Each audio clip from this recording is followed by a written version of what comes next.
अस्सलाम वालेकुम।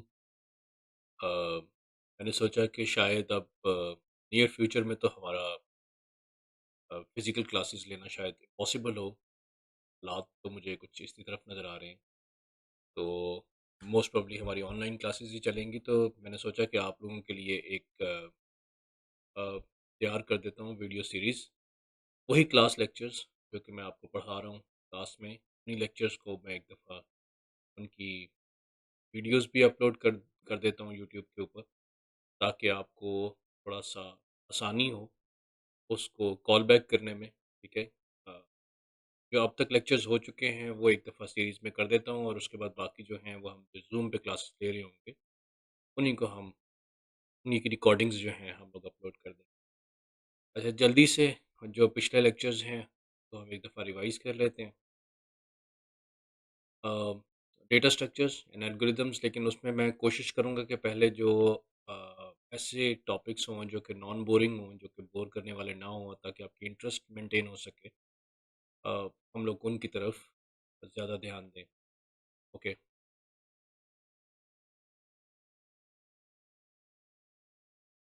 अच्छा, अब ये एक क्वेश्चन है जिससे मैं स्टार्ट करना, ठीक है? हर एप्लीकेशन जो यहाँ पे मैंने लिखी हुई है, आप उनमें से मेजॉरिटी तो आप यूज़ करते हैं, या फिर एटलीस्ट 2-3 तो यूज़ कर रहे होंगे। होप सो कि सभी यूज़ कर रहे होंगे ये। व्हाट्सएप कौन नहीं यूज़ कर रहा आजकल?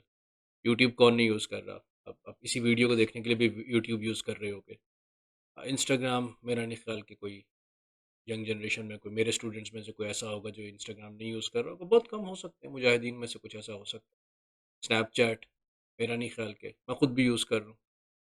गूगल सर्च, मेरा नहीं ख्याल के कोई नहीं यूज़ कर रहा होगा। वैसे मैं फ़ैन हूँ डक डक गो का, क्योंकि उसके अंदर आपकी प्राइवेसी मेंटेन रहती है।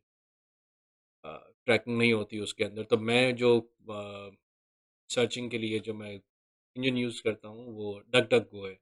यहाँ लिख भी देता हूँ, कि अगर आप कोई और भी यूज़, मैं ये यूज़ करता हूँ। ओके। ये इतनी सारी जो एप्लीकेशंस हैं, ये लार्ज अमाउंट ऑफ डाटा को होल्ड कर रही हैं। लार्ज अमाउंट ऑफ डाटा को ये ऑर्गेनाइज़ कर रही हैं। कैसे कर रहे हैं? इनके अंडरनीथ क्या चीज़ें हैं जो काम, आप में से कोई अगर डेटाबेस आंसर देगा, तो डेटाबेस टोटली रॉ नहीं है। डेटाबेस मैनेजमेंट सिस्टम खुद एक सॉफ्टवेयर है। तो जो रॉ स्केल के ऊपर क्या काम कर रहा है? रॉ स्केल के ऊपर डेटा स्ट्रक्चर काम, डेटा को ऑर्गेनाइज़ करने के लिए हम लोग कुछ कंटेनर्स यूज़ करते हैं। हम लोग कुछ वेज़ यूज़ करते हैं, कुछ तरीके यूज़ करते हैं अ, उनको प्रॉपर्ली होल्ड करने के लिए, ऑर्गेनाइज़ करने के लिए। उसपे कुछ रूल्स इम्प्लीमेंट हुए होते हैं। वो रूल्स जो हैं, वो सब कुछ मिला के दैट बिकम्स डेटा स्ट्रक्चर्स। और फिर उन डेटा स्ट्रक्चर्स को यूज़ करते हुए हम लोग उनको अ, जिस तरीके से यूज़ करते हैं, उनको एल्गोरिदम्स कहा जाता है। सर्चिंग के एल्गोरिदम्स हैं, सॉर्टिंग के एल्गोरिदम्स हैं, ठीक है? और उसके अलावा अ, सर्चिंग बड़ा इम्पोर्टेंट एल्गोरिदम एक सर्च है, क्योंकि अगर आपने कोई चीज़ डिलीट करनी है तो सर्च करके डिलीट करनी है, अगर आपने कुछ अपडेट करना है तो सर्च करके डिलीट अपडेट करना है कि किस चीज़ को अपडेट किया जाए, ठीक है? तो सर्च एक बड़ा इम्पोर्टेंट एल्गोरिदम है। फिर अब हम जनरली आप देखेंगे, हम सर्चिंग को ही ज़्यादा अ, उसी के ऊपर एम्फसाइज़ करेंगे कि सर्चिंग हमारी एफ़िशिएंट हो जाए। तो उन एल्गोरिदम्स के अंदर भी हम लोग जाएँगे, फिर ग्राफ्स के अंदर, फिर ट्रीज़ के अंदर उनके अपने फर्दर एल्गोरिदम्स हैं, ठीक है? हैश टेबल्स हैं, मैप्स हैं। हैश टेबल और मैप्स जनरली एक ही चीज़ कंसीडर होते हैं। पाइथन में उसको डिक्शनरीज़ कहा जाता है, ठीक है? जनरली जो लैंग्वेज हम फ़ॉलो करेंगे वो सी प्लस प्लस करेंगे। ओके, आगे चलते हैं।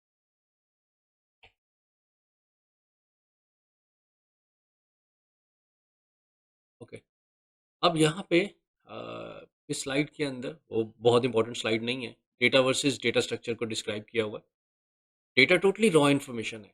तो वही जो क्लासिकल डेफिनेशन हम लोग एफएससी से पढ़ते आ रहे हैं कि डेटा जो है ना वो रॉ इन्फॉर्मेशन है। एक्चुअली रॉ इन्फॉर्मेशन या रॉ फैक्ट्स कहा जाता था। मैंने यहाँ पे इन्फॉर्मेशन में लिख दें तो कोई इतनी बड़ी बुरी बात नहीं। This is not the age of proper definitions. Raw raw material, जो आपके पास इन्फॉर्मेशन का raw material, that is data. Raw data alone is useless. Totally useless है। अगर आप फॉर एग्ज़ाम्पल एक कमरे के अंदर 8-10 लोगों को खड़ा कर देते हैं और आप उनको कोई टैग नहीं असाइन करते कि वो क्या हैं, कोई क्रिकेट टीम है, कोई हॉकी टीम है, कोई टैग नहीं असाइन करते, तो वो इटसेल्फ अपने आप को डिफ़ाइन नहीं कर सकते कि वो क्या चीज़ें हैं, ठीक है? अनटिल अनलेस कि आप उनको कुछ बताते हैं कि ये लोग क्रिकेट टीम के ऑर्गेनाइज़ेशन में जाएँगे। इस ऑर्गेनाइज़ अगर आप नहीं कर देते जब तक कि ये क्रिकेट टीम है, ये फॉर एग्ज़ाम्पल सेमेस्टर 4th के स्टूडेंट्स हैं, ठीक है? Data structure is a way of organizing, storing, and managing data so that operations can be performed efficiently. आप लोगों ने इस तरह से उसको अरेंज करना है, इस तरह से उसको स्टोर करना है, इस तरह से ऑर्गेनाइज करना है, इस तरह से डेटा को मैनेज करना है कि उसके ऊपर जो ऑपरेशंस परफॉर्म किए जाए ना, मैं अभी नेक्स्ट स्लाइड में आएंगे वो ऑपरेशंस कौन से हैं, वो ऑपरेशंस एफिशिएंटली हो सके, ठीक है?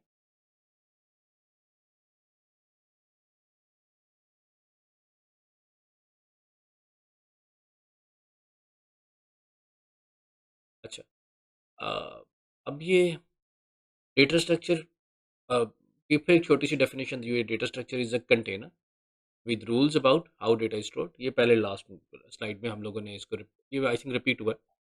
How data is accessed and how data is modified. Store कैसे करना है आपको, ठीक है? कंटीजियस मेमोरी में करना है, स्कैटर्ड मेमोरी में करना है, एक्सपैंडेबल एरेज में करना है, किस तरह से करना है, लीनियर डेटा स्ट्रक्चर में करना है, नॉन लीनियर में करना है, ठीक है? और डेटा को फिर मॉडिफाई कैसे करना है। अ, एक एक चीज़ ये समझ लीजिएगा आप कि different problems always require different container. आप एक ही कंटेनर के साथ आप ये नहीं कह सकते this is the best container. तो मुझे इस प्रॉब्लम के लिए हमेशा मुझे सारी ज़िंदगी में कोई भी प्रॉब्लम आ जाए तो मैं एक ही वही कंटेनर जो मैंने रट लिया है वही मैं इस्तेमाल करूँ। नहीं, डिफरेंट प्रॉब्लम्स आपके डिफरेंट कंटेनर्स को रिक्वायर करेंगे, उनकी रिक्वायरमेंट डिफरेंट होंगी, ठीक है?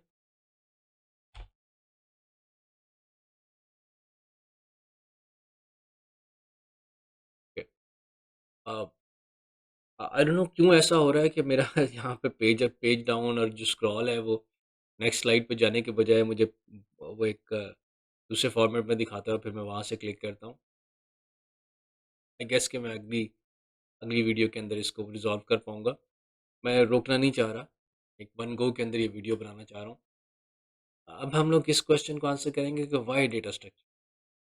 अच्छा, कंप्यूटर एज ए मशीन बड़ी फास्ट चीज़ है, लेकिन अगर उसके अंदर डेटा प्रॉपरली मैनेज ना हो तो इसकी extremely fast capabilities totally useless हो जाएंगी। अगर उसको आप सर्च करने को कहोगे, एक बुक है, एक बुक के अंदर अगर आपने कोई टेबल ऑफ कंटेंट्स ऐड ही नहीं किया हुआ, आपने कोई इंडेक्स ऐड ही नहीं किया हुआ, तो उसके अंदर आपको जो मर्जी आप कर लें, लेकिन आपको उसमें कोई अगर चीज़ ढूंढनी है तो आपको पूरी की पूरी बुक को page bye page word by word आपको शायद ढूंढना पड़ जाए। May be page bye page के बजाय वर्ड बाय वर्ड ढूंढना पड़ जाए। लेकिन अगर आपने टेबल ऑफ कंटेंट्स ऐड किया होगा, आपने इंडेक्स ऐड किया होगा, तो आप इंडेक्स से भी फाइंड कर सकते हैं। कंप्यूटर्स जो हैं वो ऑर्गेनाइजेशन के लिए आप पे डिपेंडेंट है। अगर आपने अच्छा ऑर्गेनाइज किया होगा अगर अपने डेटा को, तो कंप्यूटर की जो एक्सट्रीम फास्ट स्पीड है कैलकुलेशंस की, वो आपके काम आ सकेगी, ठीक है? Efficient data structures helping these four things: reducing execution time, execution time कम हो जाए, जितनी कम टाइम के अंदर एक एल्गोरिदम एक एग्जीक्यूट होगा, ठीक है, वो उतना एफिशिएंट होगा, ठीक है, कम से कम टाइम। अगर कोई एक टाइम ज़्यादा ले रहा है तो वो नैनो सेकंड में, माइक्रो सेकंड में, जितना भी, लेकिन दैट एक्चुअली डिपेंड्स। अच्छा, लेकिन यहाँ पे जिस वक्त हम लोग टाइम एग्जीक्यूशन टाइम को देखते हैं ना, तो वो बेसिकली हम लोग इन टर्म्स ऑफ इनपुट लेते हैं, ठीक है, कि हमारी इनपुट अगर फॉर एग्जांपल एन है तो वो उस पे कैसे ग्रो कर रहा है। फॉर एग्जांपल एन स्केयर उसकी एफिशिएंसी है या एन क्यूब है, इसके ऊपर हम डिटेल में आएंगे बाद में लेटर लेक्चर्स के अंदर। मैं अभी इसकी बोरिंग मैथ की तरफ नहीं जाना। वो 2 raise to the power n है, या for example n raise to the power n है, ठीक है, या n फैक्टोरियल है, व्हाटसएवर, या n log n है या log n है, ठीक है? हम लोग उसकी तरफ नहीं जाना चाह रहे फिलहाल। तो ये इसका एग्जीक्यूशन टाइम कम कर देगा। हम लोग बाद में डिटेल से पढ़ेंगे उसको। अभी फ़िलहाल के लिए आप ये समझ लें कि एग्ज़ीक्यूशन टाइम कम हो जाएगा। रिड्यूसिंग मेमोरी यूसेज, कि मेमोरी के अंदर कितनी आपने स्पेस यूज़ की है, उसको भी रिड्यूस करना एक एफ़िशिएंट डेटा स्ट्रक्चर जो है वो हेल्प करता है। लार्ज डेटा सेट्स को हैंडल करने का मतलब फिर वही है, सर्च करना और या फिर उसको सॉर्टिंग एक सब्सिडियरी एल्गोरिदम है। अ, लेकिन बहुत सारे ऐसे प्रॉब्लम्स होंगे जिसके अंदर लाइक रैंकिंग सिस्टम है, उसके अंदर सॉर्टिंग भी एक बहुत बड़ा मेजर आपका प्रॉब्लम होगा। तो आप देखेंगे कि मोस्टली जो प्रॉब्लम्स होंगे उसके अंदर जो की प्रॉब्लम होगा आपका वो सर्चिंग होगा। ठीक है, आपने एक बड़े डेटा सेट के अंदर से सर्च करके लेकर आना, दैट शुड बी एफिशिएंट। ठीक है, इट शुडंट टेक लॉन्ग। ठीक है, अभी हम जब सर्चिंग की टाइप्स पढ़ेंगे तो उसमें देखिएगा आपने कि हम लोग किस तरह से सर्चिंग एल्गोरिदम को एफिशिएंट करते हैं। इम्प्रूव स्केलेबिलिटी, कि आप अपने सिस्टम्स को ग्रो कर रहे हैं और ग्रो करते करते वो चेंज ना करना पड़ते सिस्टम, वो सिस्टम के छोटे डेटा सेट के लिए और लार्ज डेटा सेट के लिए इक्वली ग्रेट वर्क कर रहा हो। अच्छा, दिस इज ये मुझे पता नहीं कहाँ से मिला था, मुझे याद नहीं है अब। मैं अच्छा, मेरी शायद तस्वीर के नीचे कुछ थोड़ा सा छुप भी जाएगा। लेकिन ये मैं आपको बता देता हूँ क्या लिखा हुआ है। गुड प्रोग्रामर्स आर नॉट, ये आर है मेरी तस्वीर के पीछे जो छुपा हुआ है, are not defined by how much code they write. एक प्रोग्रामर की जो अच्छाई की निशानी है या एक प्रोग्रामर की ग्रेटनेस की जो निशानी है वो इसमें नहीं है कि वो कितना कोड राइट कर रहा है। They are defined by how efficiently they manage data, क्योंकि उसने किसी ना किसी डेटा के ऊपर ही कुछ ना कुछ प्रोग्राम राइट करना है। वो उस डेटा को किस तरह हैंडल कर रहा है, वो जो आपका प्रोग्राम है वो बेसिकली उस डेटा को ही हैंडल कर रहा होगा, मैनेज कर रहा होगा कि अच्छा इसमें से आप कुछ सर्च करके लेकर आ रहा होगा या इसमें कुछ इंसर्ट कर रहा होगा, और चाहे वो किस तरह से हो रहा है। ठीक है, अब ये एक मेजर बड़ी बड़ी क्लासिफिकेशंस हैं। ठीक है, लीनियर डेटा स्ट्रक्चर्स के अंदर एरेज हैं, फिक्स साइज होता है इनका। ठीक है, अब डिटेल में हम लोग इनको बाद में पढ़ेंगे। ये टोटली फिक्स साइज की होती हैं। ठीक है, लिस्ट्स, पाइथन के अंदर लिस्ट जो है वो सॉर्ट ऑफ एरे ही होती है, लेकिन वो एरे ऑफ पॉइंटर्स होती है। इसको मैं किसी मौके के ऊपर डिटेल में डिस्कस करूंगा कि पाइथन की लिस्ट कैसी होती है। सी प्लस प्लस के अंदर जब हम लिस्ट डिस्कस करेंगे तो वो लिंक्ड लिस्ट होगी। ठीक है, ये डायनामिकली मेमोरी एलोकेट करती है, एक्सपैंडेबल है, और जितनी ज़रूरत पड़ेगी उतनी ही एक्सपैंड करेगी। ठीक है, इसको आप खुद एक्चुअली एक्सपेंड करवाएंगे, आप मैनुअली मेमोरी असाइन करेंगे सी प्लस प्लस में, और मैनुअली ही आप उसको क्लियर करेंगे। और वेक्टर्स जो हैं ये एक्सपेंडेबल एरेज हैं, बिल्कुल वैसी ही एरेज हैं जैसी ये हैं, लेकिन ये एक्सपेंडेबल है।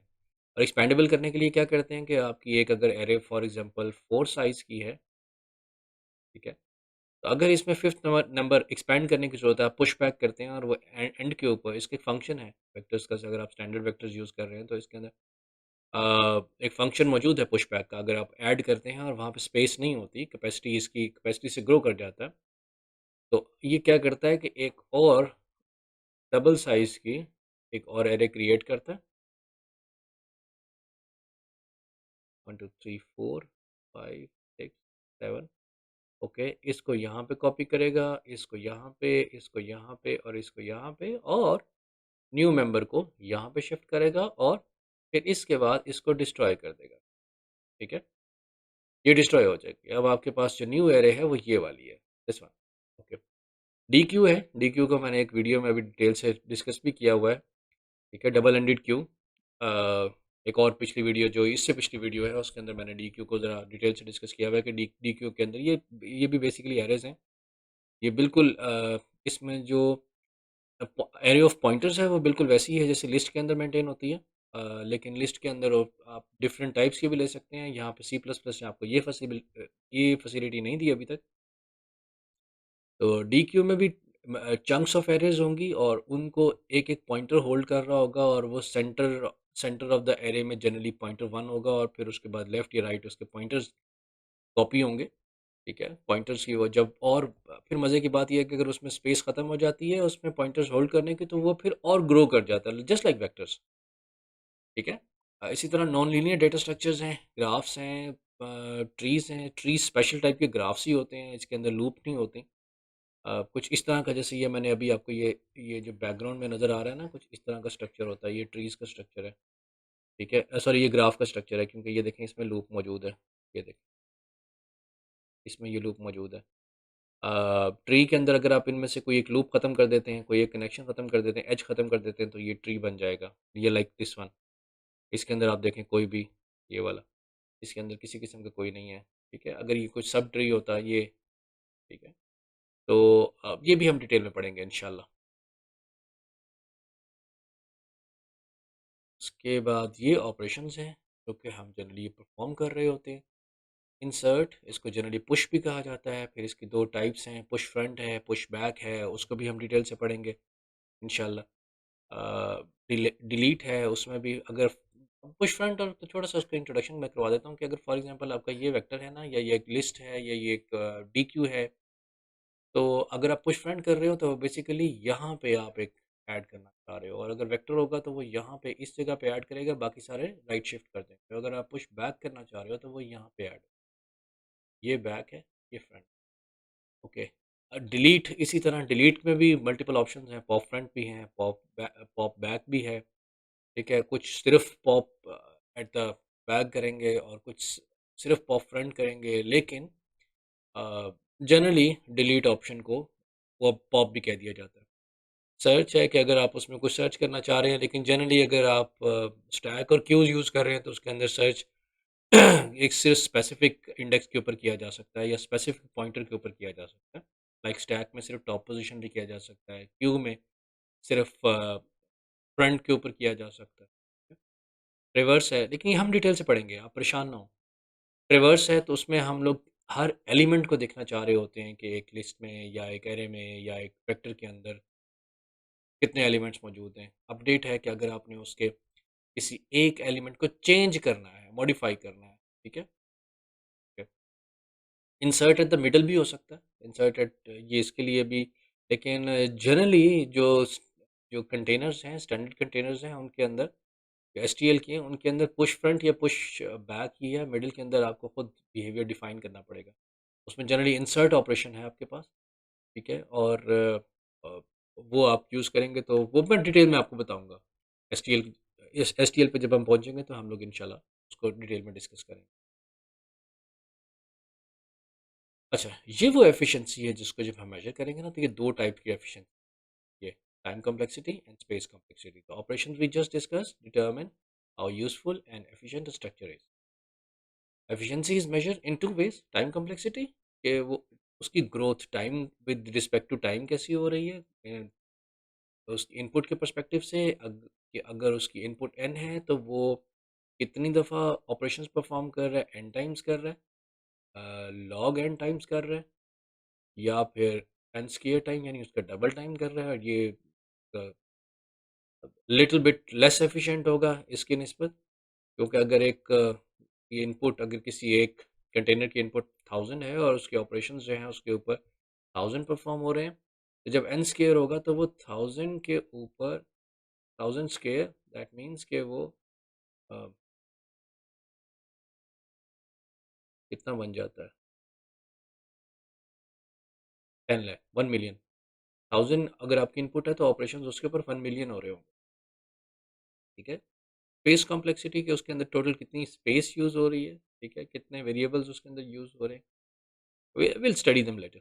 हम लोग इनको डिटेल में स्टडी करेंगे इंशाल्लाह इन सम लेक्चर 9 और 10, ठीक है? ओके। उसके बाद little bit about abstract data type, ठीक है? अब ये बेसिक एब्स्ट्रैक्ट डेटा टाइप नहीं है यहाँ पे, एक्चुअली ये वर्ड मैंने शायद गलत यहाँ पे टाइप हो गया। एब्स्ट्रैक्ट डेटा स्ट्रक्चर, एडीटीज़ की मैं बात करने लगा था, लेकिन यहाँ पे शायद थोड़ा सा मुझसे गलती हो गई है। First thing first, ADT is not a data structure, ये इटसेल्फ एक डेटा स्ट्रक्चर नहीं। ये आपके वो जो अंडरनीथ जो प्रिमिटिव डेटा स्ट्रक्चर्स हैं ना, ये उन्हीं को यूज़ करेगा जो क्लासिकल डेटा स्ट्रक्चर्स हैं। ADT is a logical model of data structure and defines, ये तीन चीज़ें डिफाइन करता है: what data is stored, what operations can be performed, and how those operations behave. ठीक है? कि इसके ऊपर कौन क्या किस किस्म का डेटा स्टोर किया जा सकता है, इसके अंदर कौन कौन से ऑपरेशंस परफॉर्म किए जाते हैं, लाइक स्टैक के ऊपर एक स्पेसिफिक ऑपरेशंस परफॉर्म किए जा सकेंगे, ठीक है? हाउ दोज ऑपरेशंस बिहेव, आप उसके नीचे अंडरनीथ आप वेक्टर रख सकते हो, एरे रख सकते हो, लिंक लिस्ट रख सकते हो, डीक्यू रख सकते हो, आपकी मर्जी है। बल्कि अदर सी प्लस प्लस का जो स्टैंडर्ड कंटेनर है डीक्यू, यही यूज़ होता है स्टैक और क्यू के लिए। अंडरनीथ उसके स्टैक और क्यू के डीक्यू ही है। लेकिन होता ये है कि उसकी वो सिर्फ फंक्शनैलिटी को जो है वो लिमिट कर दिया जाता है जब आप स्टैक को यूज़ करते हो। But it does not define how the operations are implemented internally. ये सारी चीज़ें होने के बावजूद भी ये इन ऑपरेशंस को नहीं लिमिट करता कि आप कैसे डिफाइन कर रहे हो उनको।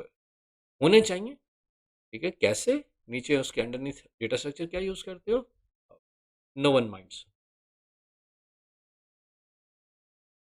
ओके, ये दो एग्जांपल्स दी हुई हैं मैंने स्टैक की, ठीक है, last in first out LIFO, और ये queues first in first out. Last in first out का मतलब ये है कि फॉर एग्जांपल आपके पास एक स्टैक है, उसके अंदर आप सीडीज का स्टैक है, आप सीडीज रख रहे हैं, ठीक है, और ये this is the first one to enter, ठीक है, और फिर ये दूसरी सीडी रख रहे हैं। ये पुराने ज़माने में हुआ करता था, सीडीज का एक स्पिंडल हुआ करता था, हमारे पास एक रैक हुआ करता था। अब तो सीडीज का ज़माना नहीं रहा, कॉम्पैक्ट डिस्क का। और उसके बाद फिर आपने और रखी और ये last one, this is the last. लेकिन जिस वक़्त आप निकालने लगेंगे और आपको एक-एक करके निकालनी है, तो this will be the first one to get out, this will be the first one कि उसको पॉप किया जा सके, उसको डिलीट किया जा सके, ठीक है?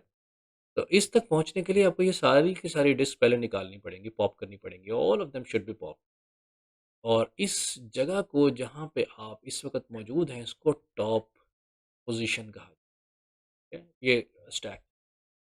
क्यूज़ के अंदर इसी तरह 2 एंट्रीज़ होती हैं, ठीक है? एक फॉर एग्ज़ाम्पल यहाँ से ये ओपनिंग है जहाँ से आप एक्चुअली एंटर कर रहे हो, तो दिस इज़ कॉल्ड रेयर, ठीक है? बल्कि नहीं, सॉरी, ये रेयर नहीं है, ये फ्रंट है। सॉरी, जिस वक़्त ओपनिंग से जिस वक़्त आप एंटर हुए थे, तो एग्ज़ैक्टली ये रेयर ही था, लेकिन ये रेयर मूव करता जाता है यहाँ पे, और ये रेयर है, और फिर जिस वक़्त आप यहाँ से एग्ज़िट करना चाह रहे हो, तो फिर ये फ्रंट है। लेकिन आप उसको आसानी के लिए यूँ भी कंसीडर कर सकते हो, अगर डेटा स्ट्रक्चर की टर्म्स में, तो डेफ़िनेटली ये मूव नहीं करेगा, ये यहीं पे स्टोर हो जाएगा, फ्रंट यहाँ पे होगा। लेकिन अगर आप कोई और करना चाह रहे हो, तो फॉर एग्ज़ाम्पल एक एक शख्स यहाँ से एंटर होता है और वो क्यू में जाता है और वो यहाँ पे आके खड़ा हो जाता है, तो और यहीं से एग्ज़िट करना है उसको, ठीक है? तो he will be the first one to get out, first in, first out, ठीक है? लेकिन यहाँ पे जब नंबर स्टोर किए जाते हैं, तो नंबर डेफ़िनेटली पहला नंबर यहाँ पे आएगा, तो यही फ्रंट बन जाएगा आपका पहली दफ़ा। और इसी तरह आप ऐड करते जाओगे, तो रेयर आगे-आगे मूव करता जाएगा, तो वहाँ पे रेयर यहाँ होगा और फ्रंट यहाँ पे होगा। विल स्टडी देम लेटर, बड़ी डिटेल्स के साथ स्टडी करेंगे हम इसको, व्यूज़ को और स्टैक, एसटीएल के साथ स्टैक स्टडी करेंगे और खुद भी इम्प्लीमेंट करेंगे इंशाल्लाह। Then static versus dynamic arrays. ये जो क्लासिकल एरेज़ हैं, ये स्टैटिक एरेज़ हैं, ठीक है? टोटली स्टैटिक एरेज़ हैं। इसके अंदर आपका साइज़ फिक्स्ड होना चाहिए। अच्छा, इसके अंदर हम लोग एक छोटा-सा काम किया करते हैं कि हम एक ग्लोबल वेरिएबल डिफाइन कर लेते होते हैं, कॉन्स्ट, सॉरी, एक गलती कर दी इसकी स्पेलिंग में,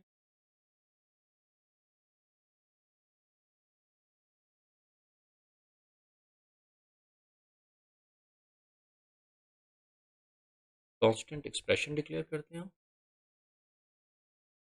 ठीक है? और int, और कांस्टेंट एक्सप्रेशन जो ग्लोबल होता है, उसको हम जनरली कन्वेंशन है कि हम लोग ऑल कैपिटल्स में लिखें, साइज इक्वल टू 10।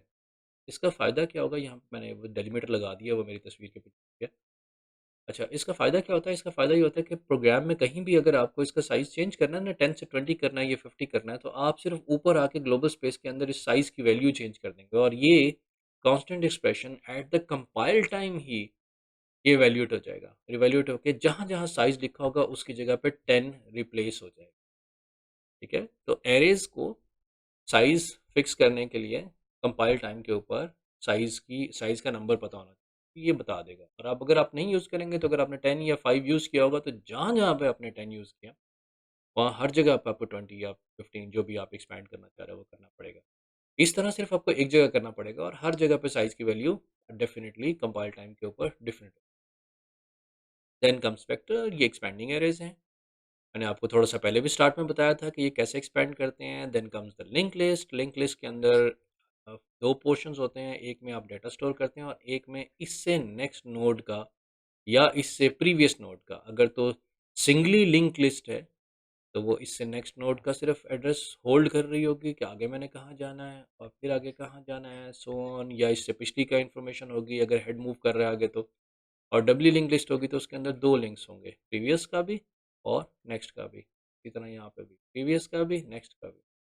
जो फर्स्ट नोड होगा उसके प्रीवियस में नल पॉइंटर होगा। ठीक है, ओके। ये पॉइंटर्स के जरिए आप इसको मूव करते हैं लिंक लिस्ट को। सी प्लस प्लस के अंदर जनरली आप पॉइंटर्स के जरिए हैंडल करेंगे। यहाँ पे हमारा आज का लेक्चर ख़त्म होता है।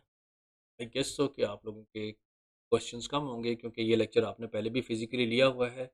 लेकिन अगर भी फिर भी आपके कोई स्पेसिफिक क्वेश्चंस हों तो आप कमेंट्स के अंदर क्वेश्चन करें, तो मैं कोशिश करूँगा कि आपके क्वेश्चंस को क्लियर करने के लिए मैं आपको कोई और सब्सिडियरी छोटी सी एक वीडियो वीडियो भी बना दूँ। ठीक है, थैंक यू वेरी मच। अल्लाह हाफिज़।